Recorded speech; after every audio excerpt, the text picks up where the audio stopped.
You can see behind me, people are still coming. We've seen them this morning laying flowers, messages, candles. Some people just weeping openly. Their grief, well, it's pretty extraordinary. They're all here because George Michael meant so very much to them.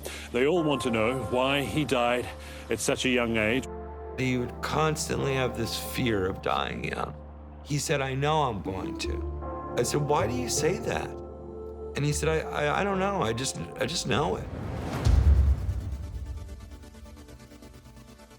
When Wham were invited to play in China in 1985, it was a huge deal. Nobody had even thought of playing China. Being the biggest stars in the world means being the biggest star in America too.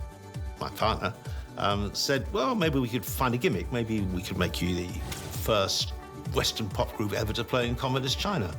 And George said, yep, I like that, do that.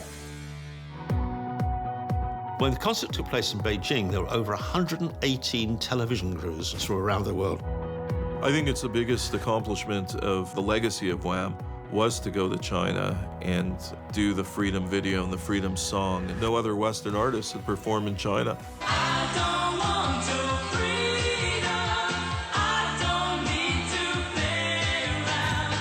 It did exactly what we wanted, because in the course of 2 weeks, Wham were broken totally in America. It was unparalleled. It just set them so further apart than everybody else.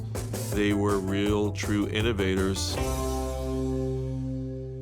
Right from the beginning with Wham, George had in mind that Wham would be like a 3 or 4 year period. George Michael was mature enough as an artist to not need Wham. He had outgrown what that collaboration represented. But emotionally, I don't think he was necessarily in that place. George said, I know you're not gonna like this, but there is no more Wham. And I took a pause, and I said, well, of course there's a Wham. I mean, no, there is no more Wham. I've just broken up Wham. Wham is me. George Michael was ready to go out on his own. But I think some of the things that he needed from Andrew, from a partnership, maybe weren't so apparent to him until later. I think he felt kind of exposed and isolated. The bigger he got, in a sense, the shakier the ground underneath him felt. He always felt inside himself a bit of a fraud. And I think more and more and more bubbling inside himself was the feeling of being this slightly fake character. It wasn't really George Michael he was projecting this copycat image of Andrew. No regrets about splitting up. So a huge thank you to everyone, not only today, but for the last 4 years. I don't think that either of them wanted to continue in the Wham vein. They thought they had exhausted it completely, and there wasn't much more to say.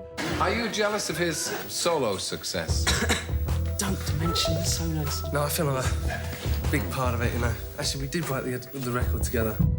George went solo, and he went from being one of the biggest stars on the planet to being the biggest star on the planet. George Michael's first solo album, Faith, which came out in 1987,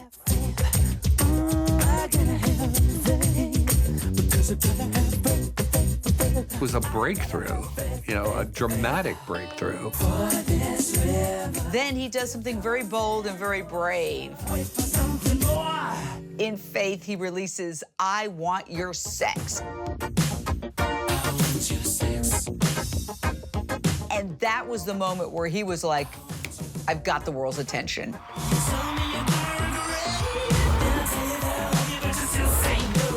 I originally was not for that being the first single, but George said, trust me, I know what I'm doing.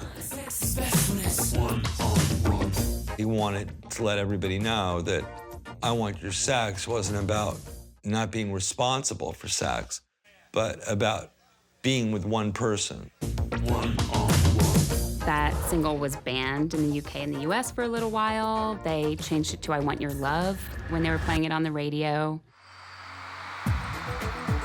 He made $50 million in his first solo tour of America. He was there at the very top, in the top 2 or 3 artists in the world.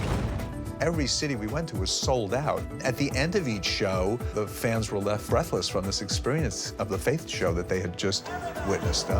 It was electrifying.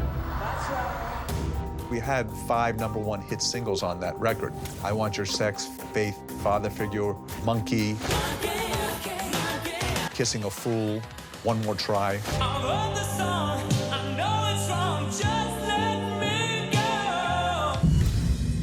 He was very competitive, and more so every time the charts would come out.